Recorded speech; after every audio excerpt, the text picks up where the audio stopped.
Hello and welcome to PT and Nutrition Education's e-learning platform. Today we are continuing with Unit 5, and as you can see, today's topic will be related to the session plans in your learner achievement portfolio.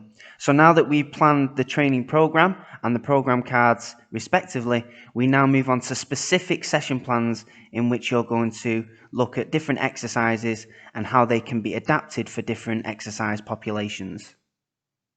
So if we take a look at the first session plan, which is related to cardiovascular exercise, what we're going to do here for the session plan is we're going to give you an example.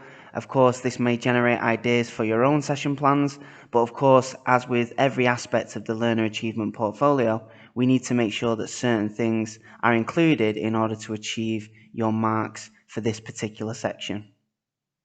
So if we first have a look at the timings and intensity related to the cardiovascular exercise, we're going to continue with what we did in the program cards, and that was with continuous training. So like we said, a minimum of 12 minutes, but we've decided here to go for a 20-minute period.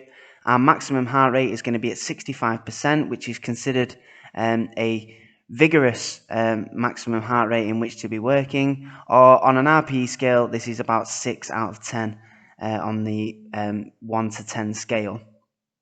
The exercise that we've chosen is the treadmill, and the musculature which is worked are the quadriceps, the hamstrings, the gluteus maximus, and the gastrocnemius. Of course, running is essentially a full body exercise, so it does include as well some upper body movement, engaging the rectus abdominis, the erector spinae, and even you can argue that the biceps and triceps are used during the running motion.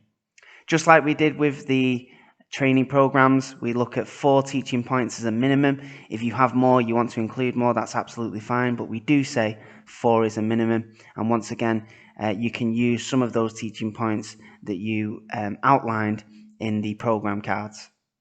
When it comes to alternatives, you simply just need to identify certain alternatives that you can use should a treadmill not be available in order to get a good quality cardiovascular workout in.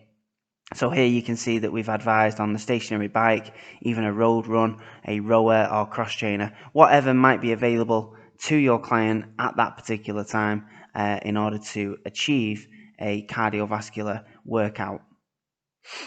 And then we come to probably the most important part of the session plans, certainly when it comes to obtaining your grade for the session plans in your LAP, and that's the adaptations for different populations. You can see here there are 4 populations which we need to outline and include, and that's the 14 to 16 age range, older adults, so that being 50 plus, pre and postnatal clients, and then disabled clients as well. So if we just go with the first one, which is 14 to 16 age range, there's a couple of things that we need to include in the adaptations. Number 1 is we need to say how we would adapt the exercise which we've outlined. So as already mentioned, this is a continuous based exercise. It's going to last for 20 minutes at 65% maximum heart rate, and it's going to be done on the treadmill. Based on the population, you need to say how you would adapt that for each and every one respectively. Okay, so if we go with the 14 to 16 age range, what we've said here is that we would limit the speed on the treadmill to focus on establishing the correct technique. Once we've said what we would do, we then need to say why we would change it. And this is just as important. In order to obtain full marks, you need to give justification as to why you are changing for this particular population. So you can see here that the reason given here is to ensure that high impact running doesn't impact the natural development of bones and guards against growth plate disturbances or issues. Okay, so it's very common that during the ages of 14 to 16, there is growth plate issues if too much trauma and impact goes through those particular bones. So in order to guard against that, it might be just to limit the speed, and therefore the intensity is reduced, and therefore reducing the impact by which you need to complete that exercise. Alternatively, low impact exercises like a stationary bike could be used, and again, that gets this particular age range off their feet, and therefore we're guarding against any kind of issues like osteoarthritis, things like this, which are common within this particular age range population.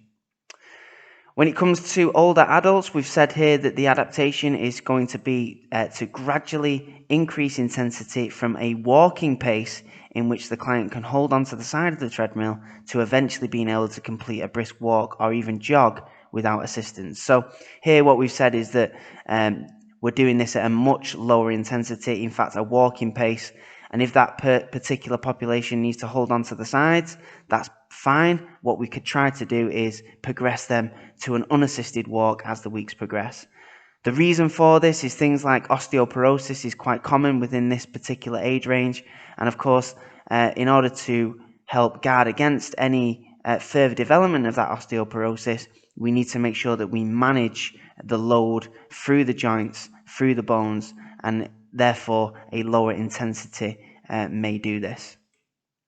When it comes to pre and postnatal clients, what we've done here is we've split this 20-minute session up into 4 separate bouts of exercise so that frequent hydration breaks can be taken. The rest will allow the client to hydrate adequately during the session, as it's been shown that dehydration propensity is higher in pregnant women. So the propensity to get more dehydrated through exercise, especially if it's a cardiovascular exercise, is higher, and therefore separating that bout of exercise into 4 separate bouts is going to potentially decrease the chances of that woman becoming dehydrated. When it comes to the disabled clients, for a paraplegic individual, the first thing that we need to do here, guys, is make sure that you include the specific disability which you're going to tackle. All right. So in this case, we're talking about someone that's been paralyzed from the waist down and therefore doesn't have use of their legs. You'll see as the session plans progress, we use a different disability for every session plan, and we advise you to do the same in order to achieve full marks in your LAP. You need to give a different disability. So with this paraplegic individual, the treadmill would of course not be suitable, and therefore an arm cycle would allow the client to work the CV system through alternative means. So we're still getting a cardiovascular workout in, however, we're doing this through motion of the arms, given that this particular individual doesn't have use of their legs.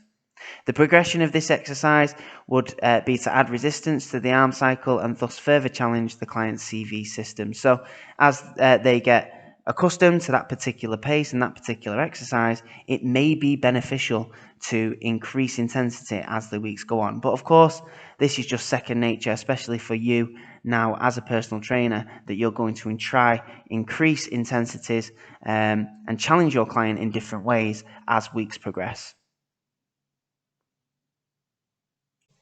Moving on to the first session plan for the resistance training, and this is going to be related to free weight. If you remember from your program cards, you have to include free weight exercises, body weight exercises, and resistance machines. So this is no different for the session plans. You have to provide 1 free weight exercise, 1 resistance machine exercise, and 1 body weight exercise.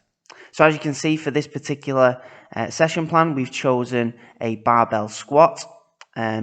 The reps and sets and intensity now, you can see this has changed from timings to reps and sets. In your LAP, make sure that you're just including reps and sets and not timings when it comes to resistance training exercise. We've chosen here a strength training protocol, so 3 sets of 5 reps at 85% of our 1 rep max. If you remember from Unit 4, you can remind yourself by pausing the video and going back. When it comes to training principles, and we're talking about different ways to train for different goals, then when it comes to strength training, 85% and above in terms of the intensity is going to be working on maximal strength. Of course, when the weight is high, this dictates that the repetitions and volumes have to be lower, and therefore this is why we've chosen 3 sets of 5 repetitions, trying to work on maximal strength with this particular client. Physiologically, we need to rest for 3 minutes, and the reason for that is to allow creatine phosphate to resynthesize. Again, if we remember from Unit 1, which was related to anatomy and physiology, we talked about creatine phosphate and how long that takes to resynthesize. By all means, you can pause the video and go and remind yourself of that in the energy system section of Unit 1. But of course, that just provides the physiological basis as to why we've designed it in such a way. Now, the exercise, as we've mentioned, is already the barbell squat. The squat is a compound exercise. Compound means that we're working a range of muscles across the body. So we've got the quadriceps, the hamstrings, the gluteus maximus, the gastrocnemius, rectus abdominis, trapezius, erector spinae, amongst many other muscles that are being used. The barbell squat is pretty much a full body exercise and therefore referred to as a compound exercise. Teaching points, like we said, we need to provide 4 for each one of the exercises that we give on the session plans. Again, you can provide more if you so wish, and it's great practice, once again, to understand these coaching cues and these coaching points for your final practical exam. Alternatives to this exercise are going to be things like the Bulgarian split squat, leg press, front squat, lunges, dumbbell squat, amongst many, many others. Like I say, this isn't an exhaustive list. This is just to give you some examples of things that you can include into your own session plans. And then, of course, we come to the most important part here of the session plan, which is the adaptations. Again, we have to adapt for the 4 different populations we've already spoke of in the cardiovascular session plan. So if you look first at the 14 to 16 age range, the first adaptation that we're going to make is to reduce the load or the rep max percentage and increase the repetitions. Now, the reason for this is that children should avoid maximal strength training and focus more on the technique of exercise. Technical proficiency is probably the most important thing when it comes to somebody that's starting out their gym career, and therefore loading up the bar too heavily can, of course, mean that the potential for injury increases. So maximal lifting has been outlined as dangerous when the client is not physically mature, as is the case with a 14 to 16-year-old, and therefore they struggle to deal with high loads. Older adults, again, similar reasons there. Heavy loads would need to be reduced in the older populations. The reason for this is a little bit different, though, in that there is the onset of sarcopenia, so that's muscle wastage as we grow older, the loss of fast-twitch muscle fibers, so these are the fast-twitch fibers, the muscle fibers which allow you to generate force, and as you age, fast-twitch muscle fibers actually start to degenerate, and therefore strength decreases. And again, another reason why we get slightly weaker as we grow older is that there is a reduced motor neuron transmission. So once again, we know that strength training is neural, so it's the brain activating as many different muscle fibers in order to produce force. And as you get older, that transmission from the brain to the muscle decreases, and therefore muscle activation is decreased, equaling reduces in strength. All of these contribute to reduced strength, like we've said, and therefore heavy loads may cause injury within this population. So similar reasons as to why we do that, but again, now we're relating this specifically to the older adults and some of the age-related issues which might cause an issue with strength training. Pre- and postnatal clients here, we could use a alternative exercise that does not load the spine. Of course, this may be needed for prenatal women because, of course, the squat is a particular heavy squat, as we've programmed here, can load the spine and put the core, the lower back under excessive stress, especially if we're working with a prenatal woman. Alternative exercises like leg extension or standing hamstring curls, which do not load the spine but still work the same musculature, might be a better bet in terms of programming for this particular population. The reason for this, as we've pretty much already said, is that pregnant women can have excessive stress on the lumbar spine and therefore have enhanced lordotic spine. If we then further stress that lordotic spine with load via a squat, then of course this could aggravate further through a squatting action, which we don't want. And then lastly, we come to the disabled clients, and once again, we're providing a different disability. So this time we've chosen somebody that may have multiple sclerosis and therefore may have progressive muscle weakness and therefore will be unable to deal with such high loads when squatting. So therefore, the adaptation in this particular instance might be to reduce the weight and allow the client to focus on technique and work the muscle through more volume. Through more volume, of course, we're not placing any excess stress on the neuromuscular system, which of course may be an issue for somebody who has MS. Moving on to the resistance machine session plan, as you can see, and again, this is just a reminder to make sure that during the session plans and the exercises that you choose, please make sure that you refer to the lift list at the back of your learner achievement portfolio. You can see that for this particular exercise, we've chosen the seated row, okay, and when it comes to reps, sets, and intensity, we've gone for 3 sets of 10 reps at 75% rep max with a 2-minute rest period. So you can see now that the change of the session plan has gone from a more maximal strength focus into a hypertrophy focus. And once again, you can remind yourself of that content in the Unit 4 section of the online learning platform. Okay, so when it comes to the seated row, provided that we're using a close grip pulley, which is probably the most popular way of conducting the seated row, then we're going to be working primarily the trapezius, the bicep brachii, and the latissimus dorsi. With the teaching points, once again, we've provided a minimum of 4. Again, we advise that you do the same. The alternatives to a seated row are a single arm row with a dumbbell, a T-bar row with the chest supported, or indeed with the chest not supported, depending on if you have the machinery, and then the pendlay row. So once again, just some different types of exercises that can be used, and once again, these can be used in a machine, resistance machine format.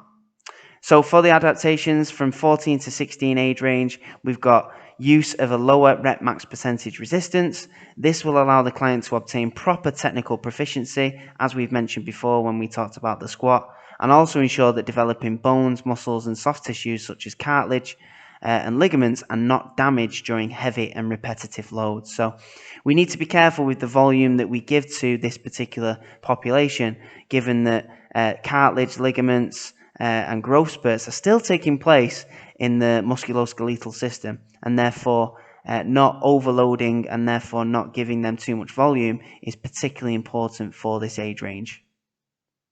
For the older adults, what we would do here is to reduce reps and sets of the exercise, as too much volume could place unnecessary strain on common fracture sites such as the wrist and spine, which are of course key areas of the body put under stress during this exercise. So once again, by reducing the volume, by reducing the load within this particular population, key injury sites for this particular exercise, such as the wrist and the spine, can be guarded against. So reduced volume may reduce cumulative fatigue and therefore reduce the chance of injury. Moving on to pre and postnatal clients, here we would ensure that the rep max percentage is done at a lower intensity.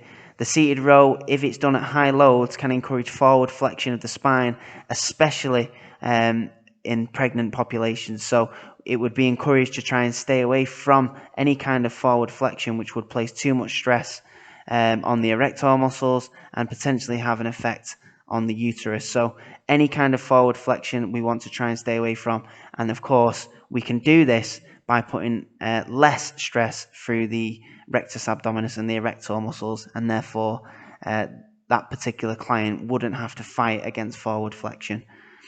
Okay, moving on to the disabled clients. In this particular instance, we've chosen a disability where the client may be visually impaired, and therefore it would be up to us to adapt the exercise by giving clear, thorough, and step-by-step coaching cues to ensure that appropriate technique is understood in order to avoid injury. So it might be that in the first instance that we reduce the load, we allow the client to gain some kinesthetic awareness under pretty much practically no load, and then once they have a feeling for that exercise, we can then slowly but surely increase the rep max percentage intensity.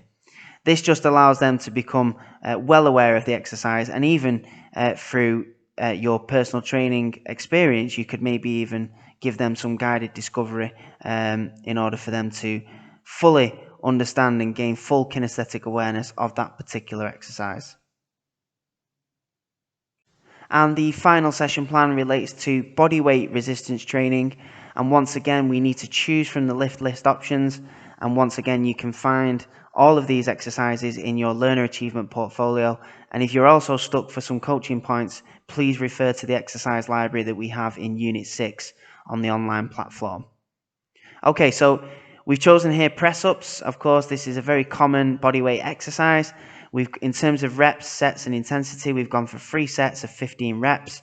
Of course, the intensity is going to be the body weight, and then we're going to go for a 1-minute rest. So you can see, relating to some of the training principles here, that this is more of an endurance-based exercise, given the number of reps, the amount of volume, and also the reduced rest, where we don't allow full recovery, in that we can repetitively work the muscle under fatigue in order to improve endurance. Teaching points, as we've said many times now, we need to make sure that we include at least 4 when it comes to the session plans and the program cards. Alternatives, so here we're working, of course, the pectoralis major and the triceps brachii, so seated chest press or barbell bench press would suffice in terms of alternative exercises that work the same muscle groups. Adaptations for 14 to 16 age range is that we can reduce the difficulty of the exercise by allowing the client to place the knees on the floor in order to complete the movement. So it's very common for this particular age range that strength is not fully developed, and therefore sufficient upper body strength may need to be progressively developed. And of course we can do that by regressing exercises accordingly. When it comes to older adults, we perform alternative exercises such as a wall press.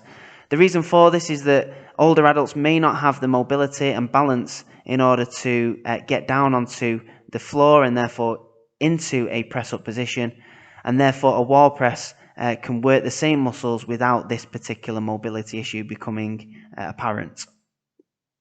Pre- and postnatal clients, here we could use a seated chest press, which allows the client to work this particular muscle group without disruption from any inhibitive core strength that, of course, pre- and postnatal clients may actually experience. So the abdominals, of course, and the core muscles have shown to be much weaker pre- and post-pregnancy, and therefore excessive strain is not particularly recommended. And of course, we can remedy this through a seated chest press. When it comes to disabled clients here, we're talking about performing alternative exercises once again on the resistance machine, like the chest press. So a client, for example, we've chosen a different disability here, who has suffered a stroke, may have asymmetric weakness, meaning that they're stronger or weaker on one particular side of the body, and therefore will not have the balance in which to perform a press-up. A press-up, of course, is a chest related exercise, but it does take a lot of engagement of the core muscles like the rectus abdominis and the erector spinae, so therefore balance may be an issue with this particular clientele. So hopefully what we've done there is provided you with some good examples in which to include in your own session plans, and also provided you with some of the key points that you need to make sure that you include in your Learn Achievement portfolio in order to get the full marks available. So good luck, and then we'll see you over on the next slides.